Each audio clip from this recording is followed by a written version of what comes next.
Ahora sí, le comparto la oración de la mañana para que comencemos en nombre del Padre, del Hijo y del Espíritu Santo. Amén. Señor, en el silencio este día que nace, vengo a pedirte paz, sabiduría y fuerza. Hoy quiero mirar al mundo con ojos llenos de amor, ser paciente, comprensivo, humilde, suave y bueno. Ver detrás de las apariencias de tus hijos como lo ves tú mismo, para así poder apreciar la bondad de cada uno. Cierra mis oídos de toda murmuración, guarda mi lengua de toda maledicencia, que solo los pensamientos que bendigan permanezcan en mí. Quiero ser también intencionado y justo, que todos los que se acerquen a mí sientan tu presencia. Revísteme de tu bondad, Señor, y haz que durante este día yo te refleje. Amén. En el nombre del Padre, del Hijo y del Espíritu Santo. Amén. No olviden, jóvenes, colocar su asistencia en el aula de Moodle.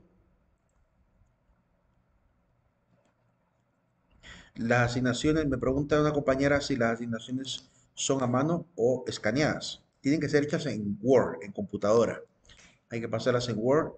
eh, y si quieren después transformar lo de Word a PDF, lo pueden transformar a PDF, pero manuscrito no. Es que a veces es difícil entender la letra de algunos. Entonces es por ese motivo que no se pide manuscrito. Am,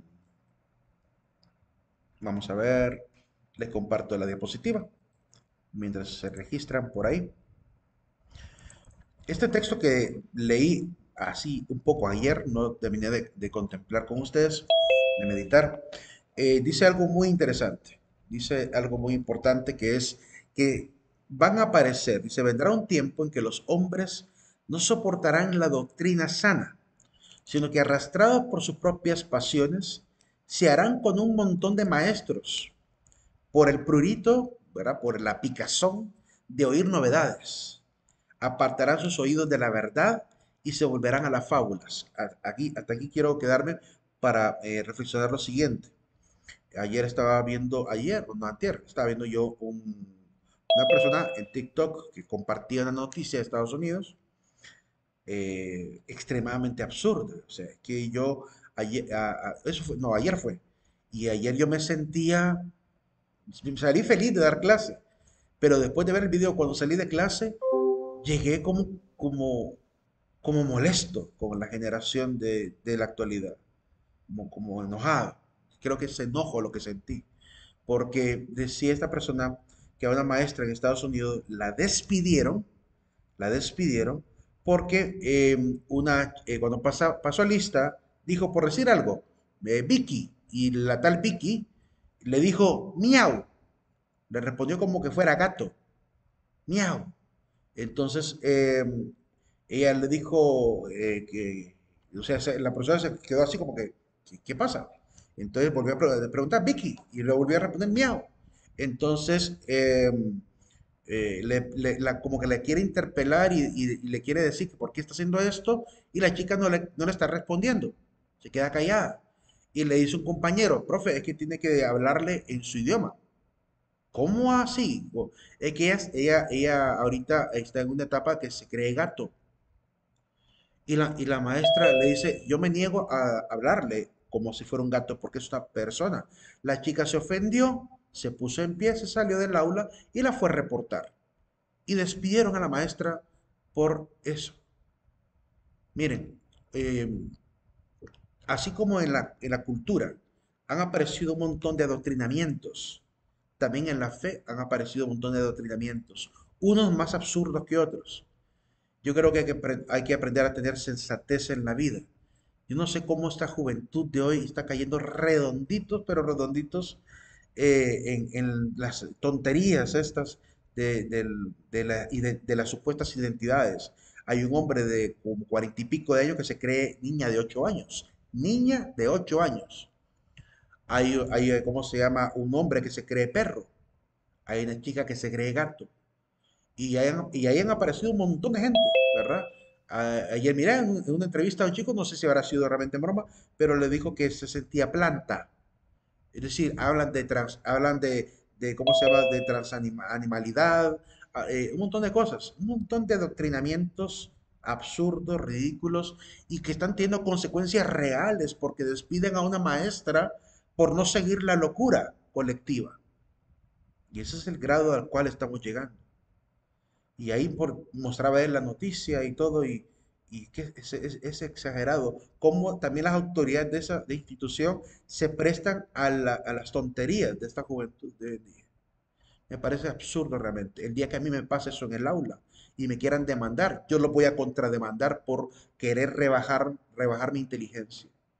Lo voy a contrademandar. Le diría, ok, yo lo voy a contrademandar a él. ¿Por qué? Porque está rebajando mi intelecto, haciéndome creer que él es un gato cuando evidentemente es un ser humano. Que me demuestre científicamente que es un gato y yo de repente cedo. Pero si no lo demuestra científicamente, no pienso ceder ante esta demanda.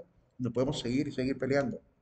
eh, Porque me parece extremadamente absurdo que se falla la verdad.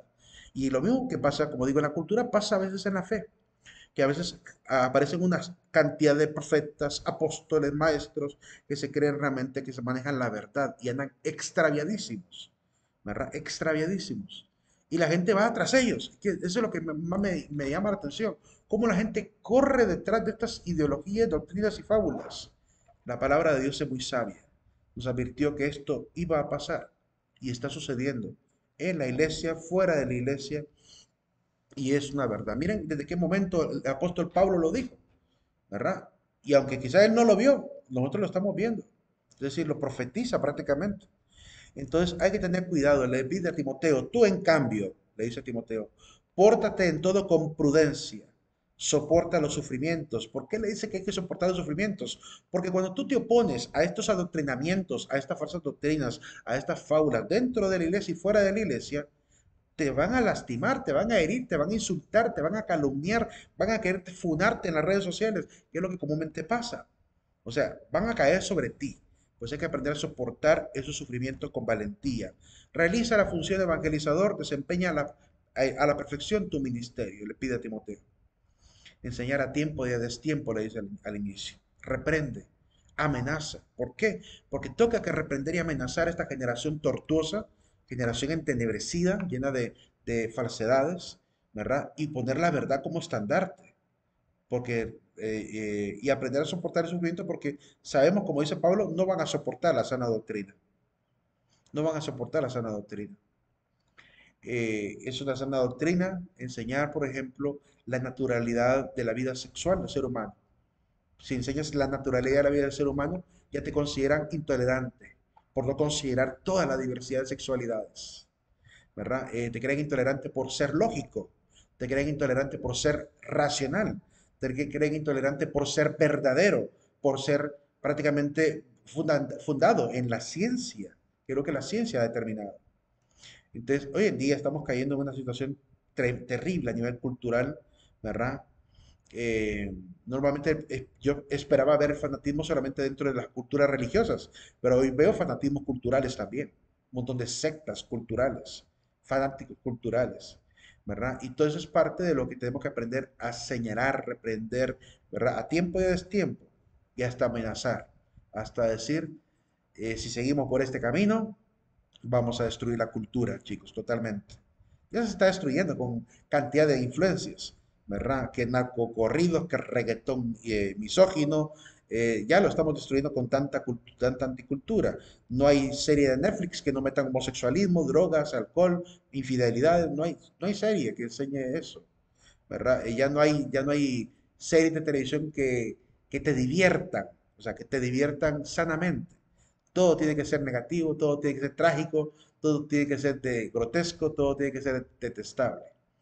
Eh, y a veces uno, queriendo de repente apoyar estas empresas de streaming, a veces uno se siente como que no vale la pena seguir tirando el dinero en ellos, ¿verdad? Porque ya se les acabó las ideas, se les acabaron las ideas. Ayer le decía a mi hija cuando regresé a mi casa, creo que también eso también me aumentó el enojo, porque iba en el taxi y el taxista llevaba una canción de Bad Bunny, donde hablaba del coñac, hablaba de estar en el jacuzzi y de tener marihuana en la cama, algo así, de la marihuana en la cama, algo así decía.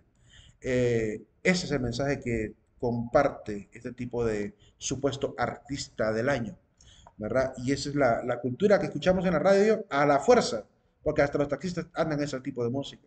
A la fuerza escuchar un montón de barbaridades, obscenidades, vulgaridades, que solo promueven el alcoholismo, la drogadicción y la misoginia, el uso como objeto sexual de las mujeres y también de los hombres, porque también las mujeres cantan parecido, las reggaetoneras.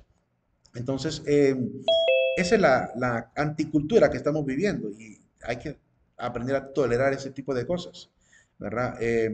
Ya se les acabaron las ideas, se les acabaron, no tienen obviamente, saben que lo polémico es lo que vende y eso es lo que tratan de poner, ¿verdad? Lo polémico. Esa es la particularidad social que tenemos. Se está generando un consumismo desmedido y solo intentando incentivar todos los desórdenes del ser humano, ¿verdad? Fácilmente una película para niños te cuelan cualquier cosa, ¿verdad? Que no tiene nada que ver con la inocencia del niño. Entonces, toda esa particularidad que vemos en la cotidianidad es terrible. Vamos hacia una cultura y después nos quejamos por las violaciones.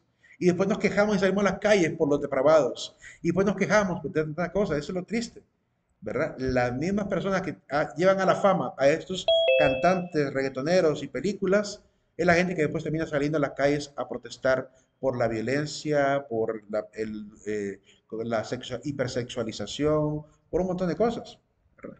Esa es la gran ironía. Esa es la gran ironía de nuestra vida actual. Eh, vemos una sociedad bastante hipócrita en ese sentido. Hipócritas, completamente. No encuentro otra palabra para describir la juventud que se ofende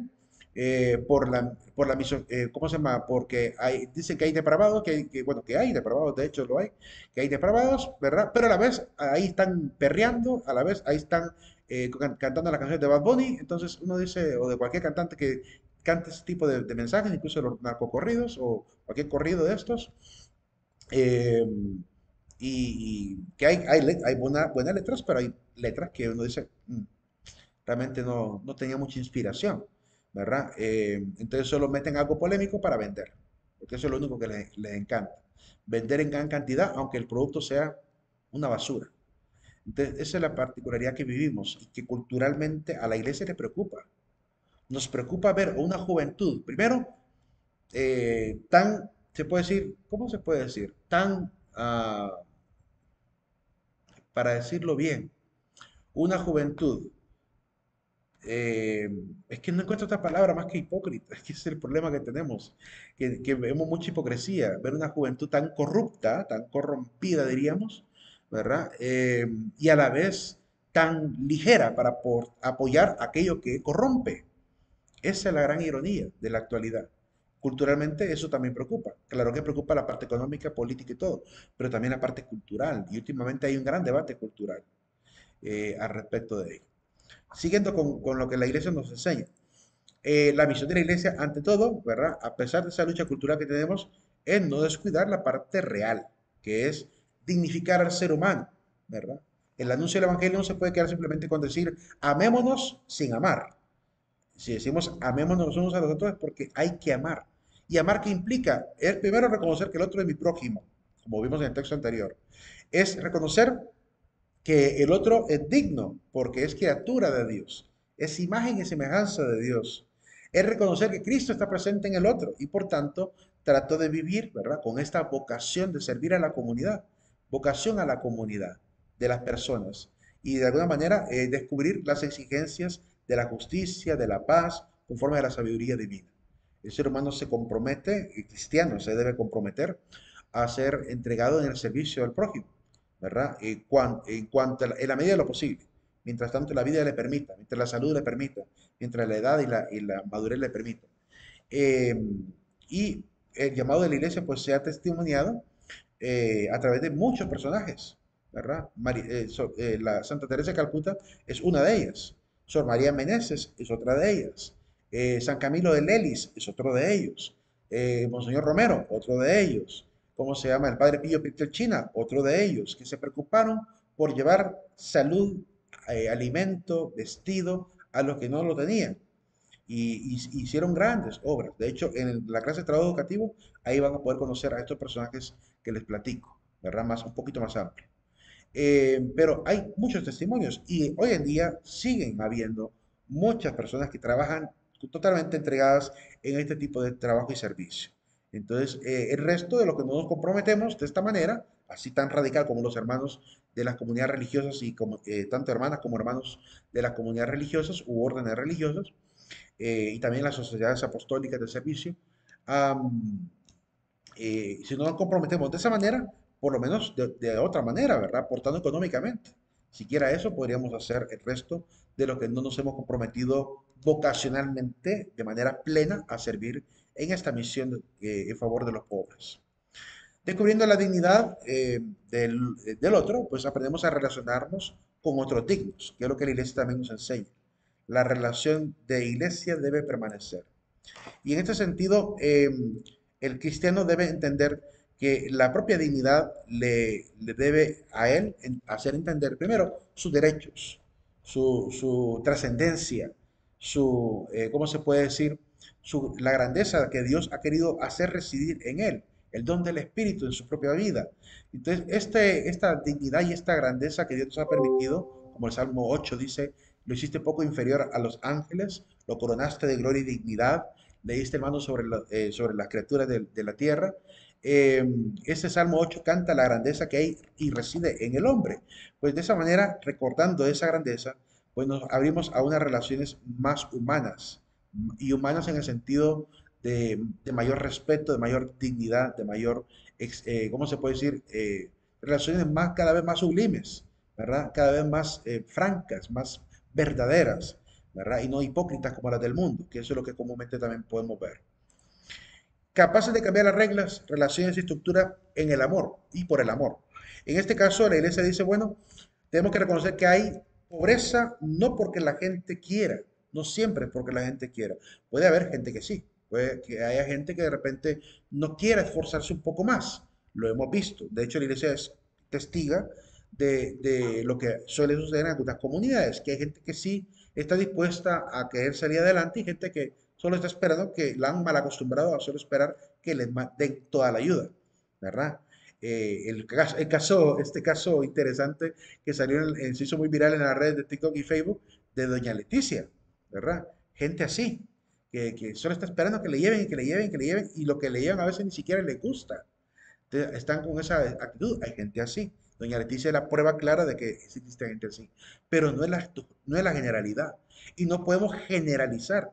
Doña Leticia es un fenómeno extraño, ¿verdad? En comparación al resto de hermanos que viven en la pobreza, que sí quisieran salir de su situación. Entonces no podemos generalizar por haber encontrado a alguien como ella, cree que todos los pobres son así también, ¿verdad? Tenemos que entender que hay diferentes tipos de personas. Pero en medio de todo ello, sabemos que además de esa actitud que pueda llegar a haber en algunos, de no querer luchar por sus propios sueños, hay también estructuras que están obviamente generando toda esta pérdida de dignidad. Hay estructuras de odio, estructuras de injusticia, de explotación, de dominación, que también hay que aprender a sanar con el amor. Entonces es importante para la iglesia llevar esta paz donde hay conflictos, de construir y cultivar relaciones fraternas, donde hay odio, de buscar la justicia, donde domina la explotación del hombre. Entonces, estas estructuras hay que entenderlas, hay que intentar identificarlas, ¿verdad? Y atacarlas, ¿verdad? Porque desde ahí es como se puede construir, ¿verdad? Cada vez en la lucha que queremos hacer contra tanta desigualdad. Desigualdad siempre va a haber. Entendamos que la desigualdad siempre va a existir, pero al menos una desigualdad más humana, menos miserable como la que tenemos. Porque la desigualdad que tenemos son una desigualdad tremenda donde aquel malgasta y despilfarra y el otro no tiene ni siquiera qué comer durante el día ni casa donde reposar. Entonces estamos viendo dos grandes brechas, dos límites muy extremos, ¿verdad? De realidad. Y entonces la justicia nos debe llevar a reconsiderar lo que hacemos. Los que viven en opulencia reconsiderar lo que hacen con su dinero. Y los que viven en la pobreza deben ser levantados de su situación, ¿verdad? Quizás nunca podamos hacer que todos sean ricos, porque va a ser imposible lograr algo así. Económicamente ya se ha hecho constantes debates sobre si el socialismo va a lograr por fin que todo el mundo sea igual o el comunismo. Y sabemos que es una utopía que no se puede lograr. No se puede lograr porque el espíritu humano es muy variado, ¿verdad? Y de hecho cuando miremos el tema del socialismo, ahí lo vamos a poder ver. Otra forma de pobreza, la iglesia ha ido identificando los tipos de pobreza. En el año 79 se identificaron algunos rostros latinoamericanos de pobreza. El rostro de los campesinos, de las mujeres, de los ancianos, de los niños que son explotados a nivel laboral, de los indígenas, ¿verdad? Que están también marginados. Entonces, se habla de los explotados, de los marginados. Y pues hay otras más que recientemente también se han ido analizando. Cáritas ha hecho un esfuerzo grande por identificar estas nuevas pobrezas. Por ejemplo, un nuevo pobre, no lo tenemos por ahorita aquí, pero más adelante quizá lo miraremos, un nuevo pobre, por ejemplo, es aquella persona que recién graduada no ha encontrado trabajo. Es decir, tiene 2 años de no conseguir chamba y está graduado, aún con su carrera y sin trabajo, es un nuevo pobre, ¿verdad? O aquella madre que se quedó soltera, que se quedó prácticamente abandonada con sus hijos, es un nuevo pobre. Entonces, es decir, hay otras pobrezas que también hay que identificar. Toda aquella persona que ha sido puesta o expuesta a la desesperación del sinsentido, la gente que ya no haya esperanza en la vida, es una pobreza también a nivel quizá más espiritual.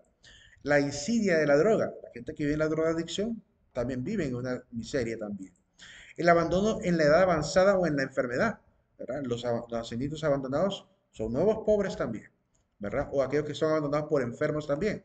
Yo cuando estuve en el hospital de escuela en Teucigalpa y visitamos cada fin de semana, eh, pude ver algunas escenas desgarradoras de niños, por ejemplo, en la sala de oncología, un niño con hidrocefalia que le llamábamos, le pusieron en la enfermera Rainieri, eh, la madre lo abandonó, ¿verdad? Lo dejó ahí, en la sala. Las enfermeras se encargaron de cuidarlo y todo, hasta donde se pudo. Pero qué tristeza la del corazón de esta gente que no tiene compasión ni siquiera de sus propios hijos, ¿verdad? Y hay gente así en este mundo. Aquí en Honduras hay gente así, tan desnaturalizados, tan desamorados. Y eso es parte de la tristeza que vemos. Hemos conocido casos de abuelitos que fueron expulsados por sus propios hijos de la casa, tirados a la calle, fuera, ¿verdad? Ya me firmó aquí este documento, la casa me pertenece, así que fuera, le quitan el terreno al papá, le quitan la tierra, la casa a la mamá, ¿verdad? Y los dejan tirados, ¿verdad? Le quitan el derecho a los padres. Eh, y a veces guiados por cosas sin sentido, ¿verdad? A veces cosas sin sentido. Lo vimos incluso hasta con un político de nuestro país, ¿se acuerda? De Luis Zelaya, ¿verdad? Su madre lo estaba prácticamente demandando porque le quitó el derecho de la casa.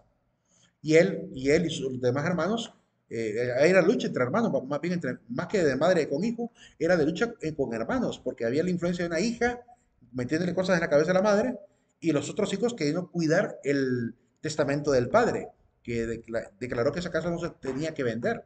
Y la otra hija andaba pensando en querer vender la casa, quizá, y metiéndole esas ideas en la cabeza a la mamá. Y la mamá que se dejó influenciar por esa otra hija, porque suele pasar eso en la familia. Entonces vemos esta lucha, ¿verdad? Entre padres, hijos, hermanos, ¿verdad? Esos son problemas también de pobreza espiritual, de la gente que no sabe respetar primero a sus padres y también de los hijos que de alguna manera manipulan a sus padres también. Cuando están en edad avanzada, hay hijos que manipulan a sus padres. Yo los he visto cotidianamente, en la vida cotidiana. Uno los ve a veces incluso en la propia familia. Esos hijos que manipulan, que le meten en la cabeza al papá o a la mamá, como para decir, yo soy el mejor hijo, yo soy la mejor hija, ¿verdad? Mira, el otro hijo no te para la bola, ¿verdad? Familiarmente eso suele pasar. Entonces, eso es muy triste, ¿verdad? Yo soy de los que no me gusta, a mí no me gusta, por ejemplo, en mi familia, andar echándole en cara a mis hermanos lo que hacen o lo que no hacen. Y tampoco me gusta que vean lo que yo hago con mis padres. Lo que yo hago con mis padres lo hago yo y ellos. Mi papá y mi mamá saben lo que yo puedo hacer por ellos. Saben cuál es mi límite, hasta dónde puedo. Y cuando hay hermanos o hermanas o primos que de alguna manera te señalan o te dicen, ay, este ni siquiera los apoya o creen que uno no está apoyándolos, ¿verdad? Juzgan sin saber.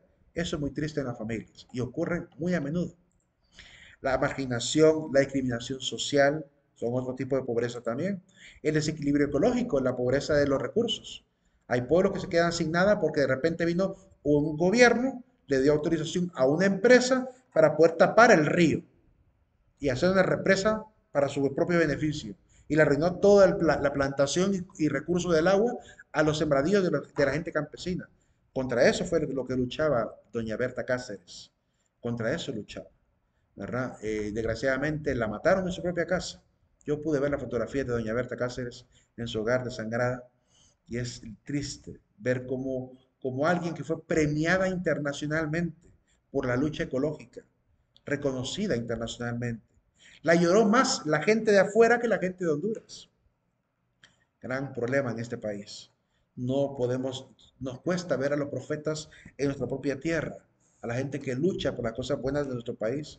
Ella solo quería que respetaran el derecho de tenencia de esas aguas, de los ríos, de la gente campesina, ¿verdad? Que estaban queriendo cederle a una empresa. Y la empresa contrata sicarios y la manda a matar, según lo que dijo el tribunal. Y yo me pregunto, ¿cuántos de la empresa están en la cárcel?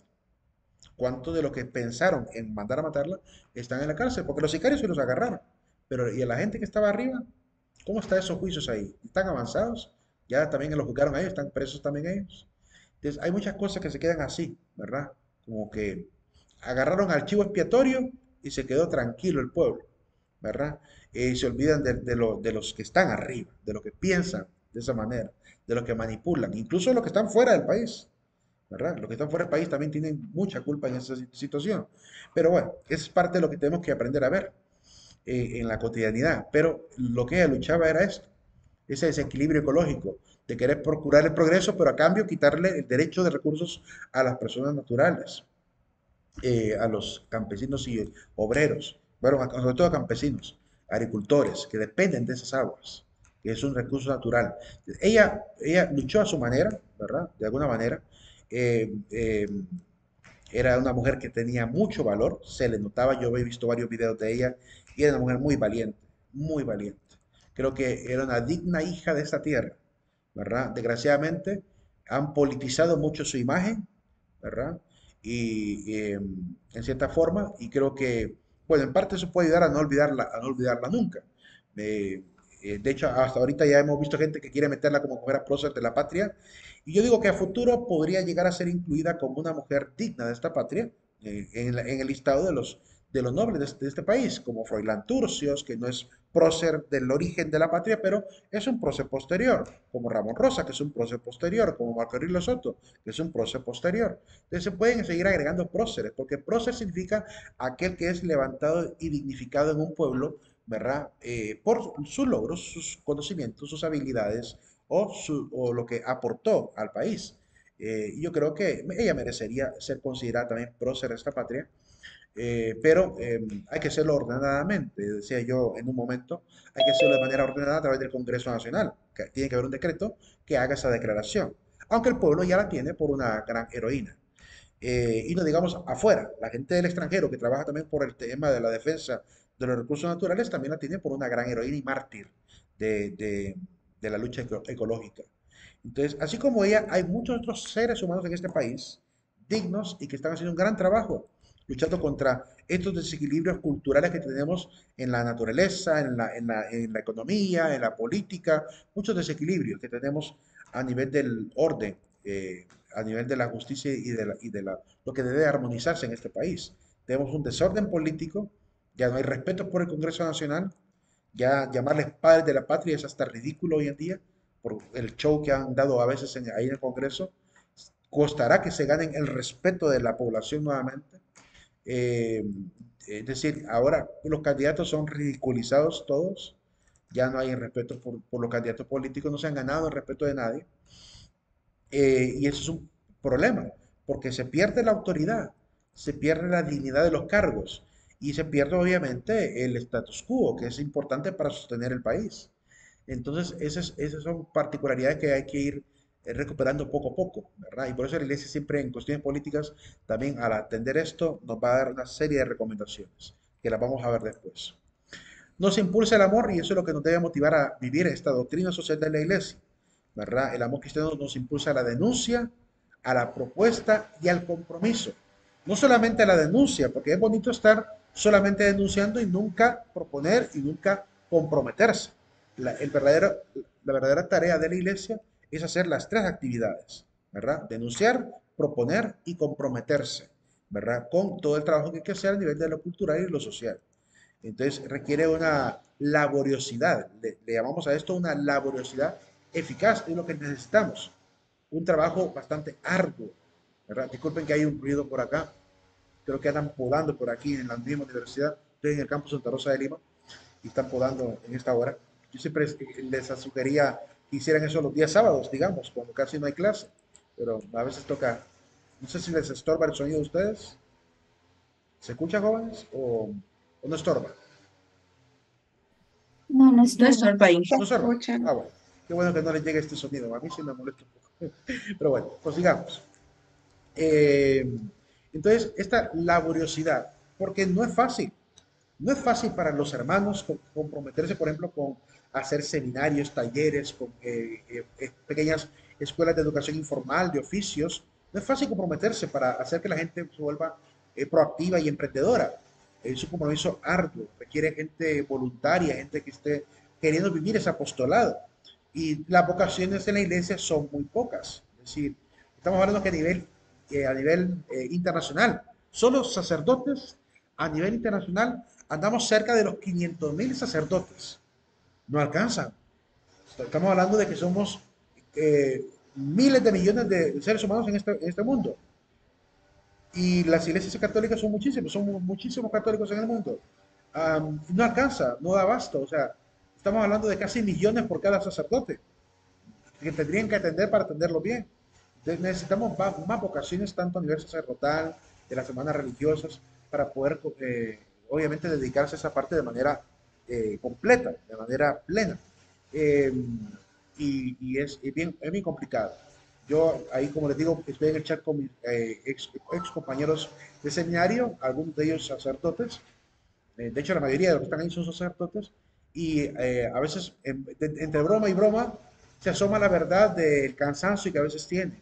Están a veces cansados, eh, bromean entre ellos si se van a tomar o no la vacación, se echan en cara lo que uno hace con el otro. Por ejemplo, por decir algo, uno de los padres le dice a otro, ajá, está pagando, le dice, ¿cómo que pagando? Y le manda el horario de todo lo que tenía que hacer en un solo día, en un solo día por el tema de reunión aquí, reunión allá, visita aquí, misa allá y un montón de actividades cotidianas que realiza este sacerdote. Entonces, como para decirle, cómo que vagando? No ando vagando, ando en todo esto. Entonces, así de broma en broma se tiran todo lo que hacen ahí y yo como laico que estoy ahí con ellos me doy cuenta de la ardua labor que muchos de ellos realizan y terminan cansados, terminan hasta estresados. Eh, eh, pero lo hacen por puro amor. Es decir, de hecho hubo una ocasión en la que le decían a un padre de San Pedro Sula, tómate unos días, hombre, descansa. Y le dice, no puedo ahorita, le dice el padre. No puedo tomarlo ahorita porque se me viene esto, esto y esto.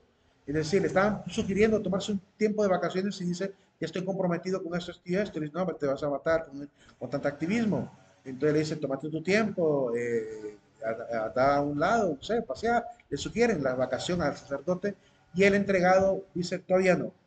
Entonces he visto cosas así dentro de el compartir de ellos y me imagino que si hubiese sido sacerdote también me habría tocado igual, porque la tarea de ser sacerdote no es nada fácil.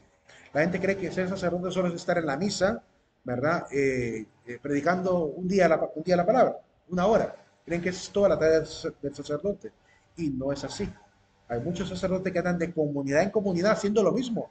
Es decir, que andan haciendo misas diarias en diferentes comunidades, visitando las diferentes comunidades. Andan de repente también velando por las obras y grupos de la iglesia, ¿verdad? Animando y además confesando a la gente, además visitando enfermos. Es decir, es una tarea bastante ardua, pero todo eso, actividad que la iglesia realiza en sus miembros, tanto los sacerdotes como los que no están consagrados, que sirven a través de los movimientos, de los grupos, de los comités que hay en la misma iglesia, los patronatos, lo hacen por puro amor. Estoy convencido que todo eso lo hacen no esperando una ganancia ni nada por el estilo, por puro amor a Dios, por puro amor a Cristo. Y eso es lo que debe motivarnos también en el servicio al prójimo. ¿Qué es la doctrina social de la iglesia? Vamos a ver una breve explicación, ¿verdad?, de lo que es este concepto. de la doctrina social de la iglesia, es importante entender que toda la, ¿cómo se puede decir?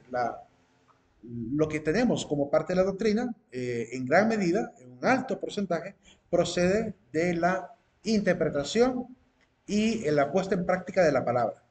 Es decir, que la palabra de Dios es fundamento para esta fraternidad, solidaridad y todo lo que puede verse. Por ejemplo, en Deuteronomio, claramente eso nos enseña que la ley brota de la solidaridad fraterna.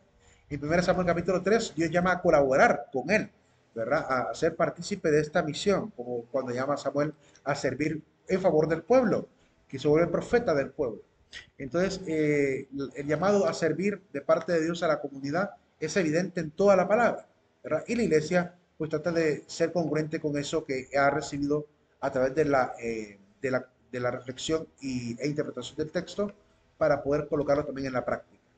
En Deuteronomio, capítulo 10, ahí está el texto del versículo 1 al versículo 10, eh, donde Dios le dice a Moisés que labre dos tablas, las que había quebrado, ¿verdad? Porque había bajado del Sinaí, vio el desastre que había pasado de que habían hecho un nuevo ídolo, ¿verdad? Se habían fabricado un dios de fundición, que era el becerro de oro, y enojado Moisés, pues tira las tablas de la ley, ¿verdad? Con un celo tremendo, o sea, es tanta la confianza entre Dios y Moisés, que eso a mí me asombra muchísimo, es tanta la confianza de Dios en Moisés, que Moisés quiebra las tablas que Dios había escrito con su dedo. O sea, se pueden imaginar lo que es llegar a tanto amor por Dios, que no le importó romper las tablas de Dios mismo, con tal de hacerle ver al pueblo la incongruencia a la que habían llegado. Y Dios, aún así, después de lo que hizo, no lo consideró un pecado, no se lo echó en cara, sino que le pide volver a labrar otras dos piedras para que él otra vez volviera a escribir los mandamientos que anteriormente había dado, para que después los depositara en el arca. Y seguramente le habrá dicho Dios en confianza, no dice el texto, es un invento mío, ¿verdad? Y esta vez no las tires al suelo. Me imagino esa confianza de Dios con Moisés. Es grandiosa y de alguna manera esa misma confianza es la que Moisés le hace sentir que Dios le ha dado toda esa autoridad para poder establecer las buenas relaciones las buenas relaciones en favor del pueblo a través de diferentes reglas, a través de diferentes leyes.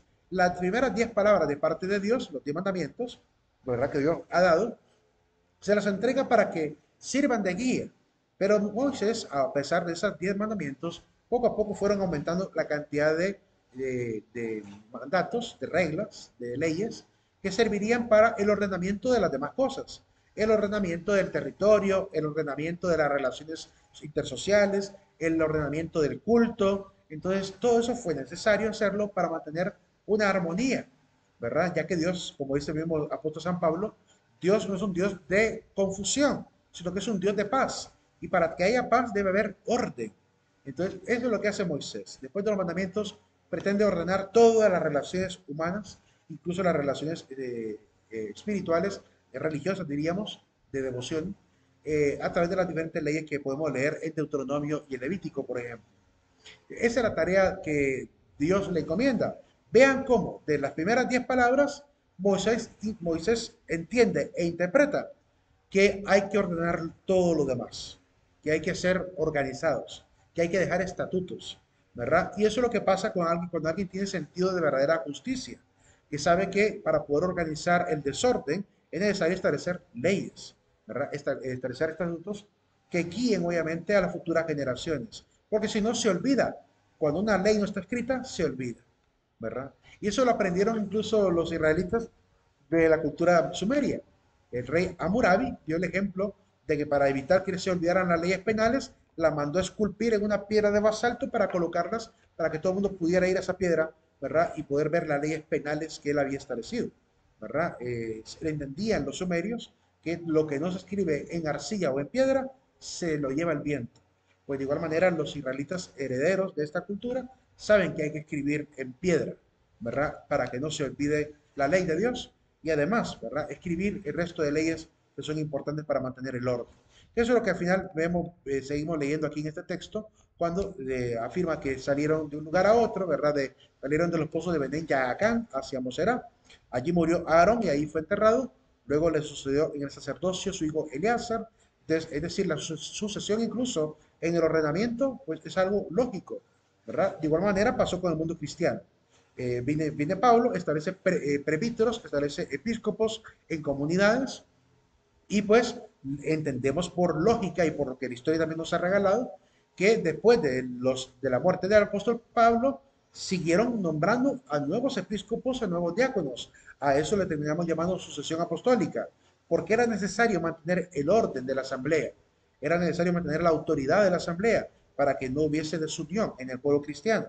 Pues de igual manera la iglesia quiere que la humanidad entienda que primero hay que negociar estas leyes, hay que establecer leyes justas, leyes verdaderas, que puedan ayudar a mantener las buenas relaciones entre los seres humanos. Cada vez que hay un conflicto, lo que hay que hacer es sentarse a discutir, sentarse a dialogar para establecer reglas comunes que estén obviamente beneficiando a cada una de las partes, que tenemos esa capacidad. Tenemos la capacidad de negociar, ¿verdad? De establecer una buena relación, ¿verdad? Por ejemplo, en la vida familiar, buena relación entre padres e hijos. Se pueden hacer acuerdos entre padre e hijo para enseñarle responsabilidad, correspondencia mutua, enseñarle, ¿cómo se llama? Responsabilidad en el estudio y para con el hogar. Se le puede enseñar de manera muy, se puede decir, de manera muy respetuosa, ¿verdad? Para no irritar a los hijos, porque está advertido en la palabra que los padres no debemos irritar a los hijos, porque irritar a los hijos implicaría después, ¿verdad? Quedarse sin ellos. Un hijo que detesta cómo el padre o la madre lo trató en su niñez, cuando se casa jamás vuelve a la familia, se quedó fuera, ¿verdad? Jamás se vuelve a preocupar por el papá. Lo ve casi como un extraño, se preocupará más por él y jamás tendrá obviamente esa relación amorosa, porque el padre no se ganó el amor. Entonces, eso sucede muy a menudo, ¿verdad? Todas las relaciones que tengamos siempre hay que hacerlas como si fuera un contrato, como si fuera una negociación, con mucho respeto, sabiendo cada uno la responsabilidad y el grado de sacrificio que cada uno pone también, ¿verdad? Y valorando el sacrificio del otro también. Todo eso es importante para construir una mejor sociedad. Al final dice, y me dijo Yahvé, levántate, ve a ponerte al frente de este pueblo para que vayan a tomar posesión de la tierra que yo juré a sus padres que les daría. En ese contexto de las tablas de la ley y de la herencia, tanto legislativa que deja Dios como la herencia legislativa que deja Moisés, pues ya van apareciendo muchas de las normas morales que ayudarán a ir cimentando esta ética que va a llegar hasta el pueblo cristiano y que de alguna manera sirve como fundamento también para la doctrina social de la iglesia. De esta ley se deduce que hay que vivir con un nuevo corazón. Estas leyes se guardan en el corazón. Guardamos los mandamientos de Dios en nuestra vida, dice claramente, ¿verdad? Circuncidad el prepucio de vuestro corazón. Suena un poco absurdo, ¿verdad? La frase prepucio de vuestro corazón, pero es como decir, circuncidar la carne de vuestro corazón y no endurezcáis vuestra cerviz. Es decir, algo que se dice, de alguna manera, sacar lo inútil del corazón, ¿verdad? Sacar aquello que no es útil, ¿verdad? Y no endurecer nuestra cabeza. Entonces tiene que ver de todo un poco, la parte del corazón y la conciencia respecto a los mandamientos, ¿verdad? Para no caer, obviamente, en lo que Dios de alguna manera aborrece. Dicho por la misma palabra, que Dios hay cosas que aborrece y detesta y está claro en la misma palabra. Aquí hay algunos ejemplos de las cosas que tenemos que procurar dentro de esta vida legislativa de la asamblea. No hacer acepción de personas ni admitir sobornos, es decir, no tener favoritismos con nadie, ser muy justos en ello, no admitir sobornos, hacer justicia al huérfano y a la viuda, y amar al forastero, a quien da pan y vestido. Amad al forastero porque forasteros fuiste vosotros en el país de Egipto. De esa manera Dios le recuerda al pueblo que así como Dios les procuró todo el bienestar posible para que fueran una patria como Israel, que no se olviden que fueron nómadas, que estuvieron completamente fuera de tierra, ¿verdad? Que estuvieron vagando por el desierto, entonces que fueron forasteros de diferentes lugares y de alguna manera no les faltó lo necesario para poder subsistir y aguantar cerca de 40 años ahí en el desierto. Entonces Dios les hace ver que ese corazón que él tuvo con ellos lo tengan también con los demás forasteros. Entonces es claro que hace un llamado también a amar al forastero. Yahvé tu Dios temerás, a Él servirás, vivirás unido a Él y en su nombre jurarás. Él será objeto de tu alabanza y Él, tu Dios, que ha hecho por ti cosas grandes y terribles que tus ojos han visto. Siempre los profetas van a seguir más adelante recordándole al pueblo, acuérdate Israel de tu Dios, el que te sacó del país de Egipto. O sea, le recuerda la grandeza de haberlo liberado de la esclavitud y de todo lo que Dios pudo proveer durante ese tiempo que estuvieron nómadas en el desierto. Entonces, le recuerda prácticamente de dónde viene. Yo creo que como seres humanos, mientras vamos progresando en la vida, no podemos olvidar de dónde venimos. Y me refiero a lo siguiente, me refiero a que hay gente que de repente, una vez que alcanzó un cargo tal vez empresarial, ascendió económicamente muy rápido, ¿verdad? Tuvo la oportunidad de hacerlo y se olvidó de la humildad familiar de la cual provino. Yo he conocido, incluso en el mismo seminario, pude ver eso, que a mí me parecía doloroso por los padres, más que todo. Conocí a algunos que estuvieron en el seminario, compañeros míos, eh, que preferían quedarse en las parroquias que regresar a su casa en vacaciones con sus papás. Es decir, preferían quedarse ahí con el párroco, ahí viviendo tranquilamente en la casa cural, ¿verdad? Que regresar a servirlo y ayudar a sus padres en el tiempo de vacaciones. Eh, como queriendo ya olvidar su origen, ¿verdad? Eso me parecía muy doloroso. Tal vez los padres esperando en vacaciones y el chico, porque vi a varios compañeros que fueron así, y el chico prefería mejor quedarse ahí, ¿verdad? En la comodidad de la parroquia, que ir a vivir otra vez su origen familiar. Conocí incluso a algunos de mis hermanos en el seminario, pude ver tantas cosas que algunas veces me desanimaban mucho. Hermanos que venían de comunidades muy pobres de este país, de comunidades muy remotas, ¿verdad? Estamos hablando de allá de comunidades, no sé, no quiero ni mencionar lugares, pero lugares allá al sur de la Empira, en Tibucá, por ejemplo. Gente que venía de ahí eh, y que venía de comunidades que yo en mi vida había escuchado, que sabía que venían de condición muy pobre. Yo no es que sea rico mi familia, somos de clase, mi familia era de clase media baja, ahorita estamos como de media media, ¿verdad? En la familia. Eh, por ejemplo, yo no tengo apartamento, no tengo casa. Tengo un apartamento, pero no tengo casa. Eh, Me ha costado conseguir mi propia casa. Entonces, no puedo considerarme de media alta, porque media alta es tener casa, además del trabajo. Cuando consiga mi casa me consideraré quizás de media alta, quizás por ahí. Pero no me considero de clase alta porque vengo de un origen muy humilde, de padres que no tuvieron la oportunidad de estudiar, ellos sí nos se lo dieron a nosotros y por eso los amamos tremendamente porque han hecho un sacrificio exagerado, que ellos también sufrieron una historia familiar también por esa situación. Eh, Ver a mis hermanos que venían de una situación mucho más pobre que la nuestra, que llegaban al seminario y de repente cuando servían la comida, ahí en el seminario cuando sirven la comida la sirven en forma buffet, es decir, uno escoge lo que realmente quiere y uno le pide la cantidad que uno quiere en el plato. Entonces tiene arrocito, de repente un poquito de carnita, de repente una salsita, algún puré, ¿verdad? Y eso se agrega al plato y ensalada, más el refresco natural. Esa es la comida que se da en el seminario. Y cada uno escogía la cantidad adecuada de que se podía comer. Y pude ver compañeros de esa condición que llenaban el plato de todos los ingredientes que habían ahí, le metían, métele, métele, métele, métele, métele, y a la hora de estar comiendo con uno a la mesa, desperdiciaban la mitad de la comida, ¿verdad? Desperdiciaban la mitad de la comida y yo me ponía a pensar, ¿por qué lo hacen? ¿Por qué cuando sabiendo de dónde vienen y ahorita que tienen un poquito de abundancia, lo malgastan? Esa falta de conciencia aparece muy a menudo en gente de nuestro país. Y eso hay que aprender también a mejorar esa calidad de vida y calidad humana que tenemos que aprender a mejorar también. Ahí nos quedamos jóvenes, nos vemos el día de mañana. Recuerden colocar su asistencia al final. Actualicen la página para que les aparezca el enviar la asistencia. Pasen un excelente día, chicos. Nos vemos.